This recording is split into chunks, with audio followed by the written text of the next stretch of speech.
அதாவது பிற்காலத்திலமே பணத்தை சேர்த்து வைக்கலாமாண்ணே? வேஸ்ட் ஏன் அப்படின்னா வருங்காலத்தை நம்பி இந்த தற்கால நிகழ்காலங்களை நம்ம இழந்துட கூடாது.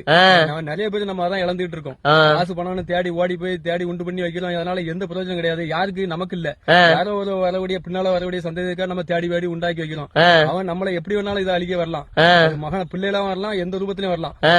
அதனால வாழையில காலங்கள சந்தோஷம் நிம்மதியா ஜாலியா வாழ்ந்துட்டு போனோம். வாழ்க்கை கோடி கோடியா பணம் வச்சிருக்கோமா இன்னைக்கு பணக்காரன் கிடையாது. சாப்பிட்ட உடனே எவன் படுத்த இடத்துல நிம்மதியா தூங்குறானோ அவன் தான் பணக்காரன். அப்படி பாக்கும்போது நம்மளா ராஜா தான் இன்னைக்கு ராஜா தான்.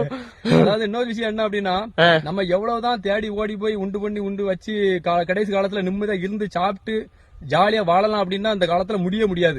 நம்ம காலம் உள்ள வரைக்கும் கடைசி காலம் முடிகிற காலம் வரைக்கும் நம்ம வேலை செஞ்சாதான் கஞ்சிங்கிற நிலைக்கு தள்ளப்பட்டு நிக்கிறது சமுதாயம்.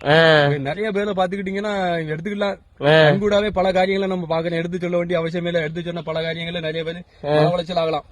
அதனால டேரக்டா சொல்றேன், சரி வாழுற நிகழ்காலங்களை இழந்து பிற்காலத்துக்காக சேர்த்து வச்சு உண்டு பண்ணி நம்ம வாழணும்னு நினைச்சா அது கனவுதான்.